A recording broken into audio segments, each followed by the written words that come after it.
नमस्कार मित्रांनो, मी निलेश विके युएनएस अकॅडमीच्या ऑनलाईन प्लॅटफॉर्मवर पुन्हा एकदा स्वागत करतो. मित्रांनो, प्राकृतिक भूगोल या विषयाचा आजचा आपलं एक नवीन लेक्चर. या लेक्चरमध्ये आपण सूर्य व इतर ग्रह यांच्याबद्दल डिटेल माहिती घेणार आहोत. तर जर बघितलं तर या टॉपिकवरचे प्रश्न खूप सोपी असतात, पण विद्यार्थ्यांचे ते चुकतात कारण त्यांना योग्य ती माहिती नसते.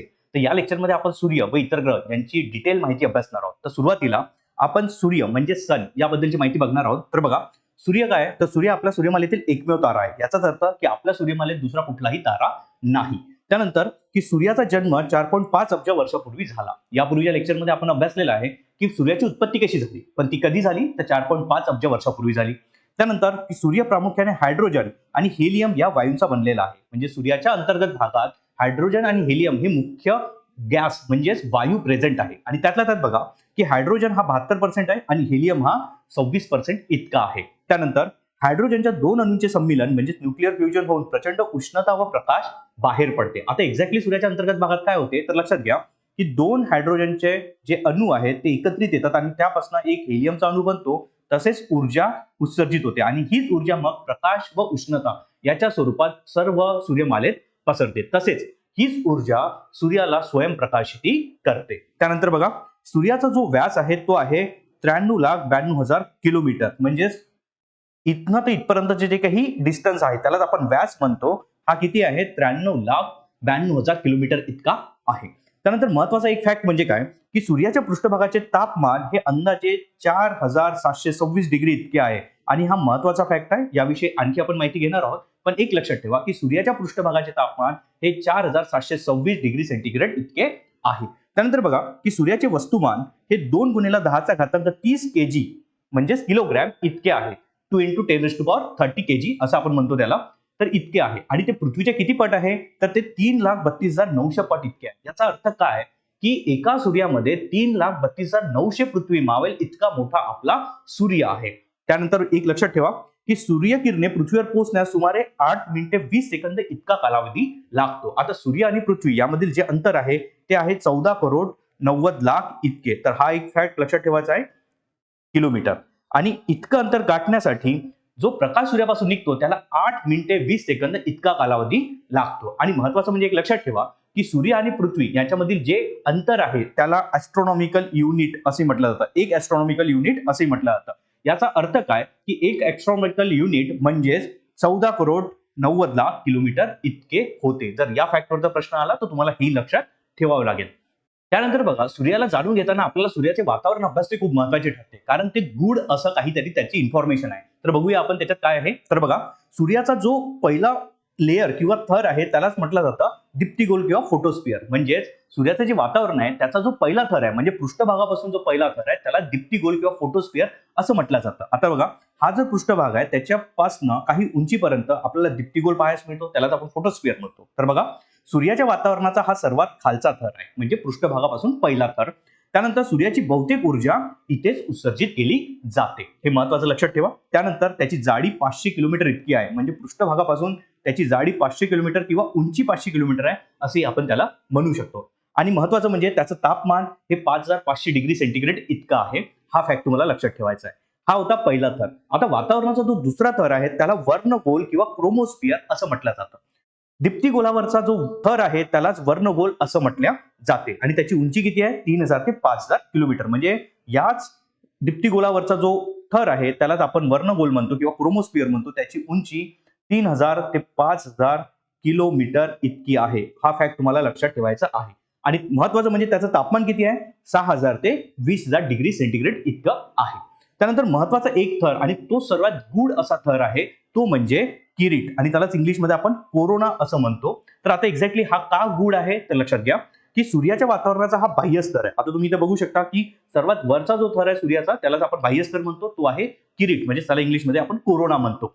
आता याचं जे तापमान आहे ते आहे 10 लाख ते 20 लाख डिग्री सेंटीग्रेड. आता महत्वाचं म्हणजे हाच गूढ आहे, कारण एक लक्षात ठेवा की सायन्सच्या नियमानुसार जसं जसं तुमची उंची वाढते तसं तसं वातावरणाच्या वरच्या थरातील जे तापमान आहे ते कमी व्हायला पाहिजे. पण इथं आपल्याला उलट होताना दिसत आहे. इथं काय होत आहे की जसं जसं तुम्ही पृष्ठभागापासून वरच्या थराला जाताय तसं असं वातावरणाचं टेम्परेचर हे वाढत आहे आणि ते किती होत आहे? किरीट किंवा कोरोना या भागात 10 लाख ते 20 लाख डिग्री सेंटीग्रेड इतकं होत आहे. आणि हाच गूढ आहे. त्या कारणाने याच्या अभ्यासासाठी आपल्याकडनं म्हणजे आपण मानवजातीकडनं भरपूर असे मिशन्स किंवा मोहिमा आपण सूर्याचा अभ्यास करण्यासाठी पाठवला आहे. त्यापैकी एक महत्वाचं मिशन म्हणजे USA म्हणजेच अमेरिकेने पाठवलेले पार्कर सोलर प्रोब मिशन. तर हा फॅक्ट लक्षात ठेवा. हे नावही तुम्हाला लक्षात ठेवायचं आहे. करेक्ट, हे मिशन आहे. आता हे जे मिशन आहे या अंतर्गत जे काही सॅटेलाइट आपण पाठवलेलं आहे ते किरीट म्हणजेच कोरोना या थरामध्ये ते एंटर झालेले आहे आणि त्याचा ते अभ्यास करत आहे. त्यानंतर भारताने सुद्धा एक मिशन पाठवलेलं आहे, त्यालाच आपण नाव दिलेलं आहे आदित्य L1 मिशन. करेक्ट.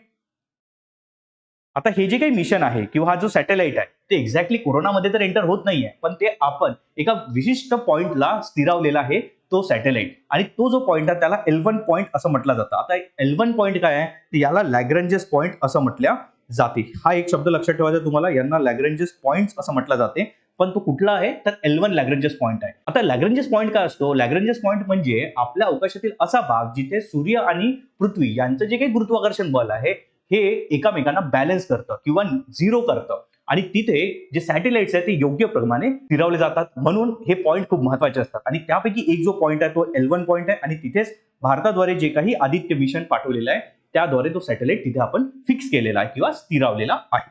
त्यानंतर एक लक्षात घ्या मित्रांनो की सनस्पॉट किंवा काळे डाग फिनॉमिना हा खूप महत्वाचा आहे. आता काय असतं काळे डाग किंवा सनस्पॉट फिनॉमिना, तर लक्षात घ्या सूर्यावर काही विशिष्ट ठिकाणी चुंबकीय बल खूप जास्त असल्यामुळे त्या ठिकाणी कमी ऊर्जा उत्सर्जित होते, आणि त्या कारणाने काय होतं मग की हा सूर्याचा भाग काळ्या रंगाचा टिपक्यासारखा दिसतो, तुम्ही इथे बघू शकता. आणि या भागातील तापमान हे आसपासच्या भागापेक्षा कमी असते. आणि हा जो फेनॉमेना आहे, हा जो इव्हेंट आहे तो दर 11 वर्षांनी हा सूर्यावर दिसतो. पण आता त्याचं आपल्यासाठी काय महत्व आहे एक लक्षात घ्या, जेव्हाही 11 वर्षांनी हा काळे डाग किंवा सनस्पॉट फेनॉमेना होतो तेव्हा सूर्य हा सर्वात जास्त तप्त असतो, म्हणजे तिथे सौर वादळ येतात, आणि त्यापासूनच मग जे काही आपले सौर वाद आपल्या पृथ्वीकडे आगेकूच करतात तेच मग आपल्या मॅग्नेटोस्फिअर मध्ये म्हणजे पृथ्वीच्या मॅग्नेटोस्फिअर मध्ये इंटरफरन्स क्रिएट करतात. आणि त्याचा काय अर्थ होतो मग की याच मॅग्नेटोस्फिअरवर आपले जे सॅटेलाइट कम्युनिकेशन आहे जे डिपेंडंट आहे त्याच्यामध्ये ते हिंड्रन्स किंवा इंटरफरन्स किंवा डिस्टर्बन्स क्रिएट करतात. त्या कारणाने मग आपले सॅटेलाइट कम्युनिकेशन बाधित होतात. म्हणून जेव्हाही 11 वर्षांनी हा सनस्पॉट फेनॉमेना आपल्याला पाहायला मिळतो तेव्हा तात्पुरते आपण आपले सॅटेलाइट कम्युनिकेशन शटडाऊन करून टाकतो. तर हे तुम्हाला लक्षात ठेवायचं आहे. त्यानंतर आपल्या सूर्यमालेतील जो पहिला ग्रह आहे त्याला म्हणतो आपण बुध, म्हणजेच इंग्लिशमध्ये त्याला मर्क्युरी म्हणतो. तर आता बुध विषयीची माहिती म्हणजे बघा की सूर्याला सर्वात जवळचा आणि सूर्यमालेतील सर्वात लहान ग्रह आहे. तर हा एक फॅक्ट लक्षात ठेवा. त्यानंतर सूर्याभोवती प्रदक्षिणे सर्वात कमी वेळ म्हणजेच 88 दिवसाचा कालावधी लागतो. सूर्याभोवती परिभ्रमण करण्यास बुधला 88 दिवसाचा म्हणजे सर्वात कमी कालावधी लागतोय बाकी ग्रहांच्या तुलनेत. म्हणूनच त्याला परिभ्रमणाच्या दृष्टीने सर्वात वेगवान ग्रह असं म्हटल्या जाते. तर हा एक फॅक्ट लक्षात ठेवा. त्यानंतर त्याचे परिवलन जे आहे ते पश्चिमेकडून पूर्वेकडे आहे. आता या आधीच्या लेक्चरमध्ये आपण अभ्यास केला आहे की सर्व ग्रह शुक्र आणि युरेनस सोडून आपल्या अक्षाभोवती अँटी क्लॉकवाईज डायरेक्शनने परिवलन करतात. करेक्ट. म्हणजेच आता बघा की आपण मॅपमध्ये जेव्हा दाखवतो तेव्हा ही उत्तर दिशा दाखवतो, ही पूर्व दिशा दाखवतो, ही पश्चिम दाखवतो आणि ही दक्षिण दाखवतो. तर एक्झॅक्टली हा असा मूव्ह करतोय याचा अर्थ तो असा फिरतो आहे स्वतःच्या अक्षाभोवती. म्हणजेच काय, तो पश्चिम दिशेकडनं पूर्व दिशेकडे त्याचं रोटेशन होत आहे किंवा परिवलन होत आहे. म्हणून परिवलन त्याचं पश्चिमेकडून पूर्वेकडे आहे हे लक्षात ठेवा. त्यानंतर परिवलन कालावधी हा 58.6 दिवसाचा आहे. सूर्याजवळ असल्यामुळे जास्त तापमानामुळे या ग्रहावर वायू अस्तित्वात नाही. ज्या पद्धतीने आपल्या पृथ्वीवर वातावरण आहे तसा वातावरण आपल्याला बुध या ग्रहावर दिसत नाही, कारण तो सूर्याच्या जवळ असल्यामुळे जास्त तापमानामुळे ते वातावरण निघून गेलेलं आहे. ठीक आहे, हा एक फॅक्ट लक्षात ठेवा. त्यानंतर बुध या ग्रहास एकही उपग्रह नाही. महत्वाचा फॅक्ट हा तुम्हाला लक्षात ठेवायचा आहे. जवळपास आपल्या सूर्यमालेतील सर्व ग्रहांना उपग्रह आहे, फक्त बुध आणि शुक्र या 2 ग्रहांनाच उपग्रह नाही. त्यापैकी बुधला आपण अभ्यासतोय सध्या. त्यानंतर बुधच्या अभ्यासासाठी काही मोहिमा किंवा मिशन पाठवलेले आहे. त्यापैकी एक मिशन म्हणजे मरीनर 10 हे 1974 साली पाठवलेलं होतं, आणि त्यानंतर मेसेंजर हे 2004 साली पाठवलेलं आहे.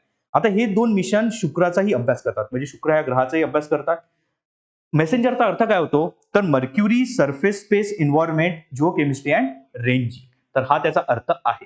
तर ही होती बुध या ग्रहाबद्दलची माहिती. त्यानंतरचा ग्रह म्हणजे शुक्र म्हणजेच व्हीनस. आता बघा की पृथ्वीला हा सर्वात जवळचा असणारा ग्रह आहे. म्हणजे डिस्टन्स जर बघितलं तर आपल्याला सर्वात जवळचा जो ग्रह आहे तो शुक्र आहे. म्हणूनच या ग्रहाला पृथ्वीची बहीण अर्थ ट्विन असं म्हटलं जातं. तर हा फॅक्ट लक्षात ठेवा.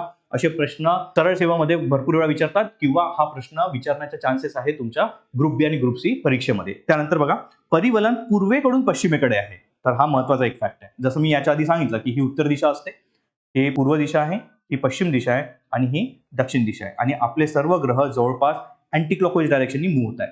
पण आपलं जे शुक्र या ग्रहाचं परिवलन आहे ते पश्चिमेकडून पूर्वेकडे नसता ते आहे पूर्वेकडून पश्चिमेकडे. म्हणजे हा ग्रह अशा पद्धतीने फिरतो आहे, म्हणजे क्लॉकवाईज डायरेक्शननी, घड्याळाच्या काट्याच्या दिशेने फिरतो आहे, म्हणजे सव्य दिशा म्हणतात त्याला.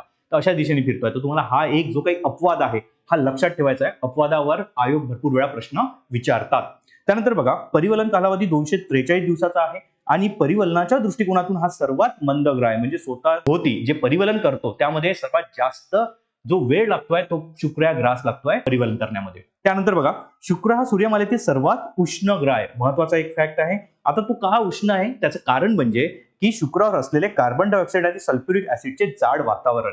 आता काय करतं कार्बन डायऑक्साईड आणि सल्फ्युरिक ऍसिड, तर यांची एक प्रॉपर्टी आहे, एक कॅरेक्टरिस्टिक आहे की हे दोन्ही वायू जे काही उष्णता येतं सूर्यापासून ते शोषून घेतात आणि बाहेर जाऊ देत नाही. त्या कारणाने हा ग्रह खूप उष्ण दिसतो. आता अंधाऱ्या रात्री तुम्ही जर बघितलं तर सर्वात ब्राईटेस्ट असा जो काही एक तुम्हाला तारा दिसतोय तो ऍक्च्युली तारा नसून तो आपला शुक्र ग्रह आहे. करेक्ट, हे लक्षात ठेवा. त्यानंतर शुक्राशी एकही उपग्रह नाही. ज्या पद्धतीने बुधलाही उपग्रह नाही तसं शुक्रालाही उपग्रह नाही. त्यानंतर बघा, अभ्यासासाठी आपण काही मोहिमा किंवा मिशन पाठवलेलं आहे. त्यापैकी मरीनर 10 आणि मेसेंजर हे बुधसाठीचे मिशन, जसं मी तुम्हाला याच्या आधी सांगितलं की हे शुक्रालाही अभ्यास करताय. त्याच पद्धतीने पायोनियर व्हिनस एल आणि व्हिनेरा 13 आणि 14 हे 2 मिशनही तुम्हाला लक्षात ठेवायच्या शुक्राच्या अभ्यासासाठीची. ही होती शुक्राबद्दलची माहिती. त्यानंतर बघा की शुक्र हा इतर ग्रहांच्या विपरीत सव्य दिशेने किंवा क्लॉकवाईज का परिवलन करतो हे आपण आता जाणून घेणार आहोत. बघा की असं म्हटलं जातं की इतर ग्रहांसारखाच आपला शुक्र हाही अँटी क्लॉकवाईज डायरेक्शननी म्हणजे घड्याळाच्या काट्याच्या विरुद्ध दिशेने फिरत होता. पण काय झालं की हजारो वर्षापूर्वी या ग्रहावर दुसऱ्या ग्रहाची टक्कर झाली आणि त्या कारणाने त्याचा अक्ष अशा पद्धतीने झुकत गेला आणि तो पूर्ण उलटा होऊन आता अशा पद्धतीने आपल्याला दिसतोय. आता बघा, तुम्ही इथे बघू शकता की ही जी काही डायरेक्शन आहे त्यालाच आपण अँटी क्लॉकवाईज डायरेक्शन म्हणतो. जेव्हा हा ग्रह असा झुकतो तेव्हा तीच डायरेक्शन तुम्हाला क्लॉकवाईज डायरेक्शन झालेली दिसते, म्हणजेच घड्याळाच्या काट्याची दिशेने ती झालेली दिसते. म्हणून शुक्र हा ग्रह आपल्या सूर्यमालेतील असा एक ग्रह आहे जो पूर्वेकडून तर पश्चिमेकडे मार्गक्रमण करतो. हे लक्षात ठेवायचं आहे तुम्हाला. त्यानंतर आपली पृथ्वी म्हणजेच अर्थ. आता अर्थ विषयीची जी माहिती आहे ती बघा, पृथ्वीची उत्पत्ती हे 460 कोटी वर्षापूर्वी झालेली आहे. हा एक फॅक्ट तुम्हाला लक्षात ठेवायचा आहे. त्यानंतर पृथ्वीचा आकार हा जिवाईड आहे. आता जिवाईड शेप कसा असतो बघा, की इथे आपल्याला पृथ्वी म्हणजे विषुववृत्ताला थोडी अशी फुगीर दिसत आहे आणि ती ध्रुवाला चपटी दिसत आहे. जसं तुम्ही आपण हा एक्सपेरिमेंट घरी करू शकतो की लाडू घेतला आणि आपण जर तो दाबला तर आपल्याला दिसेल की त्याचा जो काही विषुववृत्त भाग आहे तो फुगीर झालेला दिसेल आणि वरचे 2 भाग आहे जिथे आपण दाब दिलेला आहे ते चपटी दिसेल. तर एक विशिष्ट जो आकार आहे त्याला जिओइड शेप असं म्हटल्या जाते. तर हाही एक फॅक्ट तुम्हाला लक्षात ठेवायचा आहे. त्यानंतर बघा, पृथ्वीची विभागणी ही 71% पाणी आणि 29% भूभाग अशी करण्यात आलेली आहे. तर आपल्याला ज्ञात असलेला हा एकमेव आपला सूर्यमालेतील ग्रह आहे जिथे पाणी आहे आणि त्यामध्ये किती पाणी आहे तर 71% पाणी आहे आणि 29% हा भूभाग आहे. तर हे तुम्हाला लक्षात ठेवायचं आहे. पृथ्वीचा उत्तर गोलार्ध हा भूगोलार्ध म्हणून तर दक्षिण गोलार्ध हा जलगोलार्ध म्हणून ओळखला जातो. तर आता विषुववृत्त हा उत्तर गोलार्ध आणि दक्षिण गोलार्ध असं पृथ्वीचे 2 भाग करतो. करेक्ट. तर त्यापैकी जो उत्तर गोलार्ध आहे त्याला आपण भूगोलार्ध म्हणजेच इंग्लिशमध्ये त्याला लँड हेमिस्फिअर असं म्हणतो आणि जो दक्षिण गोलार्ध आहे त्याला जल गोलार्ध म्हणजेच त्याला आपण वॉटर हेमिस्फिअर असं म्हणतो. तर हाही एक फॅक्ट तुम्हाला लक्षात ठेवायचा आहे. त्यानंतर पृथ्वीचा जो विषुववृत्तीय परिघ आहे तो आहे 40,075 किलोमीटर. आता तुम्ही इथे बघू शकता की ही पृथ्वी आहे आणि त्याचा विषुववृत्तीय परिघ म्हणजे हे जे काही असं एक राऊंड अंतर आहे, पूर्ण एक सर्कल होतो त्यालाच आपण विषुववृत्त परिघ म्हणतो, ते आहे 40,075 किलोमीटर. त्यानंतर बघा की पृथ्वीचा व्यास किती आहे तर तो आहे सरासरी 12,742 किलोमीटर इतका. जर मी असं अंतर काढलं सरळ तर यालाच आपण व्यास म्हणतो. ते किती आहे 12,742 किलोमीटर. पण विषुववृत्तीय व्यास हा 12,758 किलोमीटर आहे आणि त्याचं कारण म्हणजे काय, कारण आपली पृथ्वी ही विषुववृत्ताला अशी फुगीर आहे त्या कारणाने हे जे अंतर आहे ते तुम्हाला जास्त पाहायला मिळते आणि ते आहे 12,758 किलोमीटर. आणि ध्रुवीय जो व्यास आहे म्हणजे पोल टू पोल म्हणजेच उत्तर गोलार्ध ते दक्षिण गोलार्ध हे अंतर आहे 12,714 किलोमीटर. कारण इथे ती काइंड ऑफ दबलेली आहे म्हणून त्याचा जो व्यास आहे तो इथे आपल्याला कमी पाहायला मिळतो. त्यानंतर बघा, पृथ्वीचा जो परिवलन काळ आहे म्हणजे स्वतःच्या अक्षाभोवती फिरण्याचा जो काळ आहे तो आहे 23 तास 56 मिनिटे 4 सेकंद. अप्रॉक्सिमेटली आपण त्याला 24 तास असं म्हणतो म्हणजेच एक दिवस असं म्हणतो. करेक्ट. पृथ्वीचा जो परिभ्रमण काळ आहे म्हणजे सूर्याभोवती फिरण्याचा जो काही काळ आहे तो आहे 365 दिवस 5 तास 48 मिनिटे आणि 54 सेकंद म्हणजे जवळपास आपण त्याला 1 वर्ष म्हणतो. त्यानंतर बघा पृथ्वीची घनता ही 5.51 ग्राम पर सेंटीमीटर क्यूब इतकी आहे. तर हाही एक फॅक्ट लक्षात ठेवा, कदाचित यावर स्टेटमेंट बनू शकते. त्यानंतर पृथ्वीचा जो उपग्रह आहे तो आहे एकमेव म्हणजे चंद्र. त्यानंतर पृथ्वीचा जो परिघ आहे तो सर्वात पूर्वी हा ग्रीक संशोधक, त्यालाच एरोस्टेनिस असं नाव आहे, त्यांनी मोजला होता. तर एरोस्टोथेनिस याचं तुम्हाला नाव लक्षात ठेवायचं आहे की कोणी परिघ मोजलेला आहे, तर एरोस्टोथेनिस यांनी मोजलाय आणि तो ग्रीक संशोधक होता. ही होती पृथ्वी अर्थ याबद्दलची माहिती. त्यानंतर बघा पुढील जी माहिती आहे ती आहे मंगळ किंवा त्याला इंग्लिशमध्ये मार्स असं म्हणतो त्याच्याबद्दलची. बघा मंगळ हा ग्रहाला लाल ग्रह किंवा रेड प्लॅनेट असेही म्हटलं जाते. हा रेड प्लॅनेट नावाने का ओळखला जातो, कारण या ग्रहावरील जमिनीत आयर्न ऑक्साईडचे प्रमाण जास्त असल्यामुळे हा ग्रह लाल दिसतो. आणि त्याचे परिवलन जे आहे ते पश्चिमेकडून पूर्वेकडे आहे, जसं बाकी ग्रहांचे आहे, म्हणजेच अँटी क्लॉकवाईज डायरेक्शननी आहे. परिवलन कालावधी हा 24 तास 36 मिनिटाचा आहे, म्हणजे पृथ्वीसारखाच तो जवळपास तितकाच आहे. त्यानंतर परिभ्रमण कालावधी हा 687 दिवसाचा आहे, हा जास्त आहे. करेक्ट. मंगळावरील वातावरण विरळ असून कार्बन डायऑक्साईडचे प्रमाण सर्वाधिक आहे.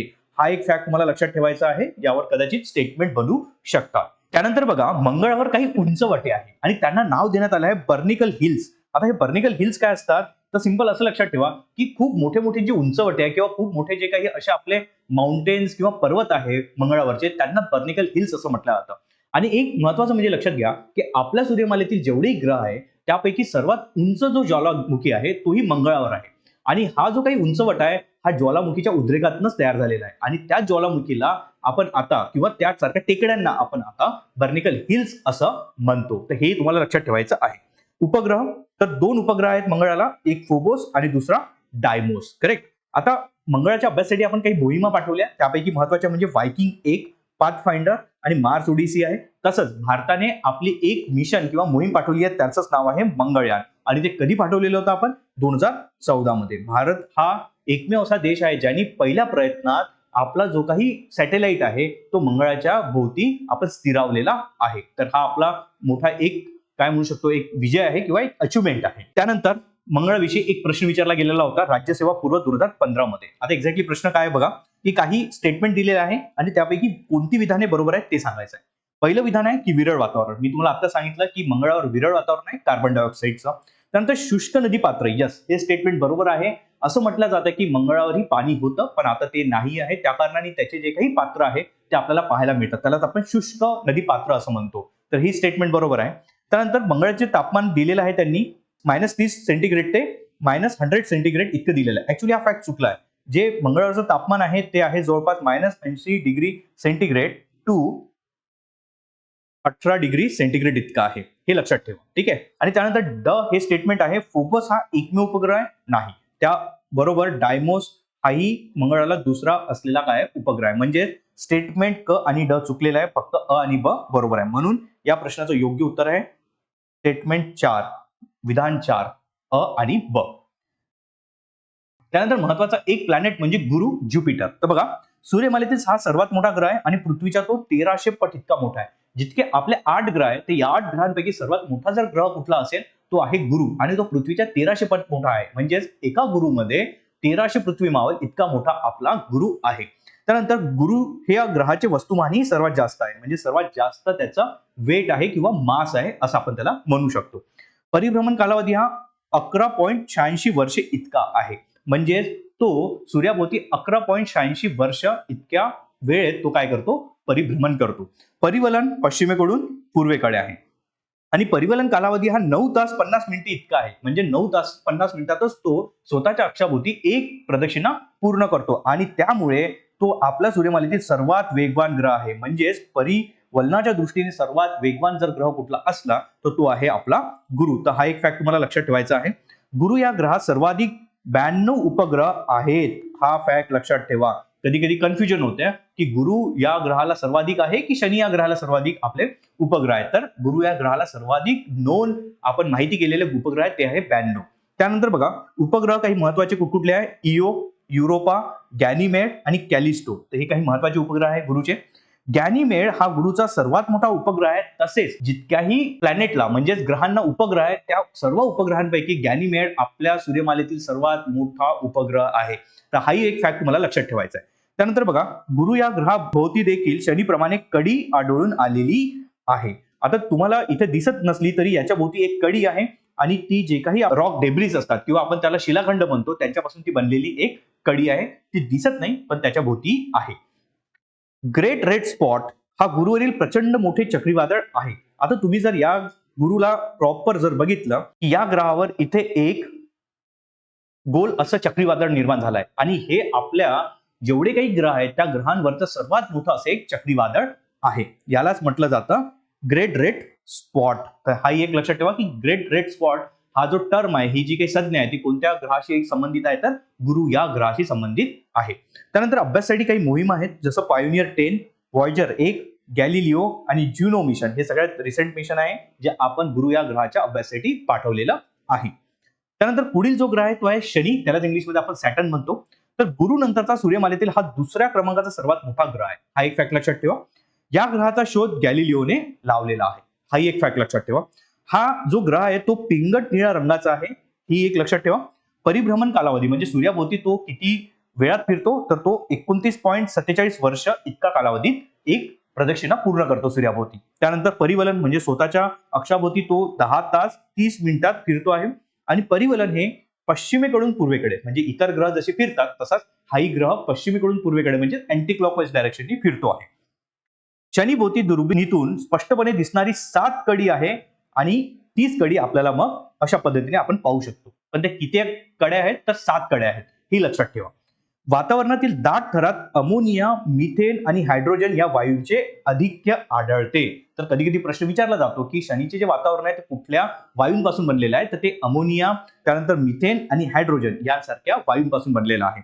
शनी ग्रहाची घनता आहे 0.65 ग्राम घन सेंटीमीटर इतकी आहे, म्हणजे 1 पेक्षाही कमी आहे. आणि लक्षात ठेवा, 1 ही जी काही डेन्सिटी किंवा घनता आहे ती पाण्याची असते आणि पाण्यापेक्षा जर कमी घनतेचा कुठला पदार्थ हा जर पाण्यात आपण टाकला तर तो तरंगतो. त्या कारणाने लक्षात घ्या की ही घनता 1 पेक्षा कमी असल्यामुळे शनी हा ग्रह पाण्यात टाकला तर तो तरंगेल. सूर्यमालेतील असा कुठला ग्रह आहे जो पाण्यात तरंगेल असा जर प्रश्न आला तर तो आहे शनी ग्रह.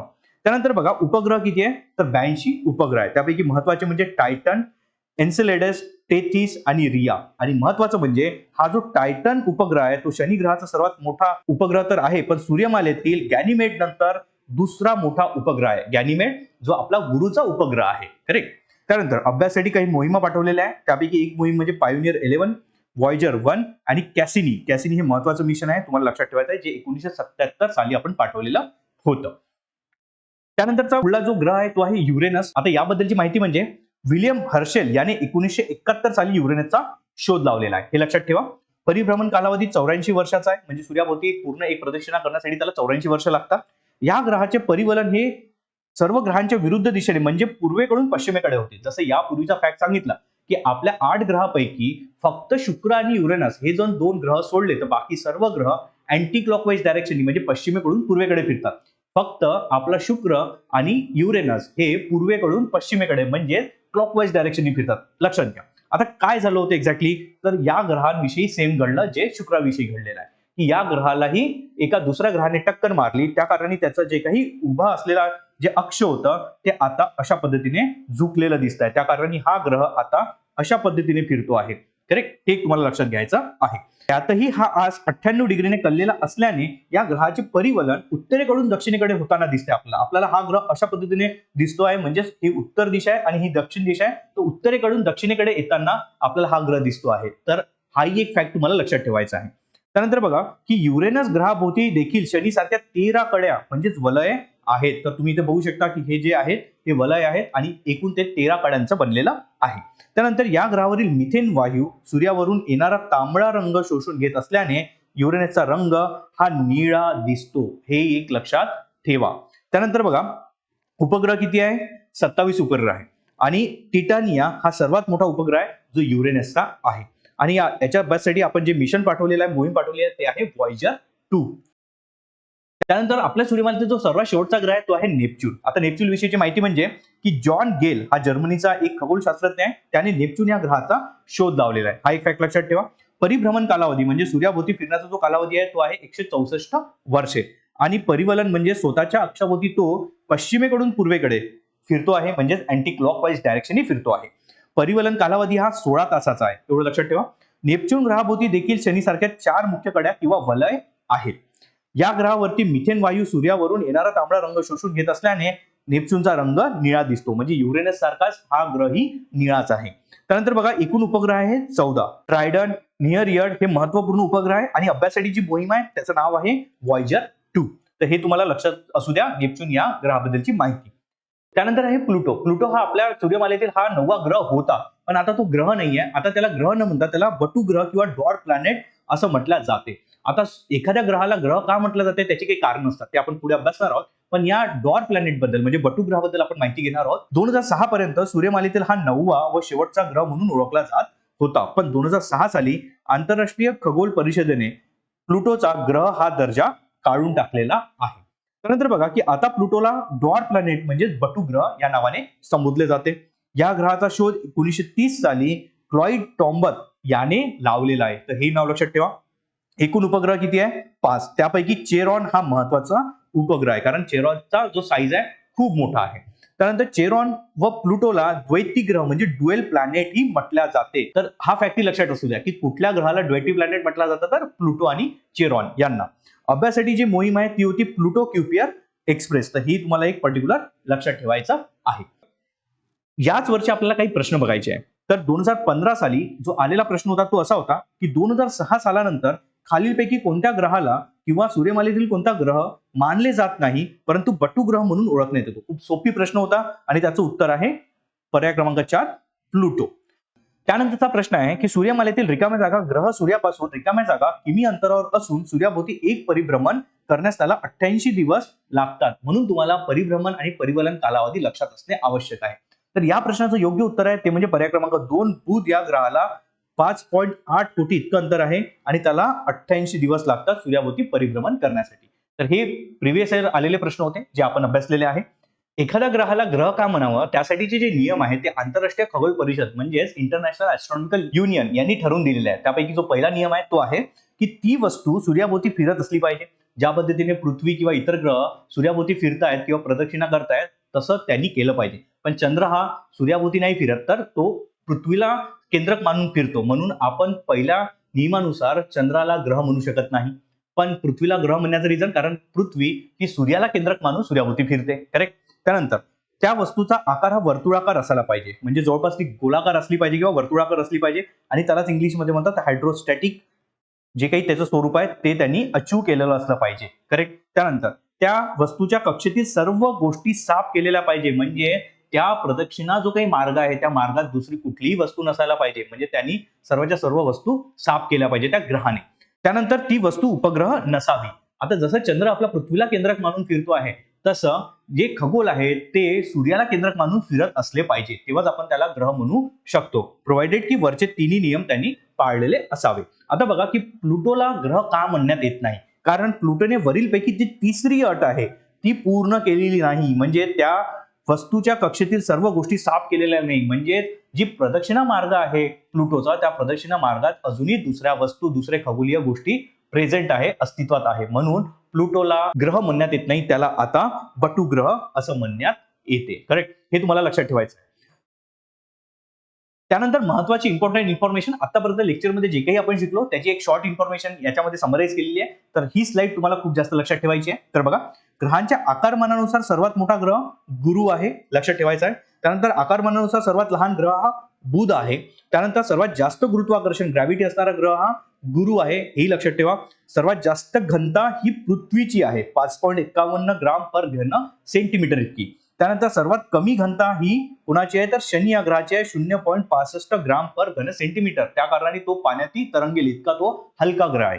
त्यानंतर सर्वात वेगवान ग्रह पण परिवलनाच्या दृष्टिकोनातून म्हणजे स्वतःच्या अक्षाभोवती सर्वात फास्ट एक रोटेशन कंप्लीट करणारा जो ग्रह आहे तो आहे गुरु, 9 तास 50 मिनिटांमध्ये कंप्लीट करतो. त्यानंतर सर्वात मंद ग्रह परिवलन कालावधीनुसार तो आहे शुक्र, त्याला 243 दिवस लागतात. म्हणजे स्वतःच्या अक्षाभोवती एक पूर्ण प्रदक्षिणा पूर्ण करण्यासाठी त्याला 243 दिवस लागतात. त्यानंतर परिभ्रमणानुसार सर्वात वेगवान ग्रह आहे तो आहे बुध, फक्त 88 दिवसामध्ये तो सूर्याभोवती एक चक्कर पूर्ण कंप्लीट करतो. त्यानंतर पृथ्वीपासून सर्वात जवळचा ग्रह आहे शुक्र, म्हणून शुक्राला आपल्या पृथ्वीचा ट्विन किंवा पृथ्वीची बहीण असं म्हटल्या जाते. त्यानंतर सर्वात जास्त उपग्रह असणारा ग्रह तो आहे गुरु आणि त्याचे 92 उपग्रह आहे, हे लक्षात ठेवायचे आहे तुम्हाला. आणि सर्वात मोठा उपग्रह जो आहे तो आहे गॅनिमेड, आणि गॅनिमेड हा गुरुचाच उपग्रह आहे. या व्हिडिओमध्ये आपण सूर्य व इतर ग्रहांबद्दलची डिटेल माहिती अभ्यासलेली आहे.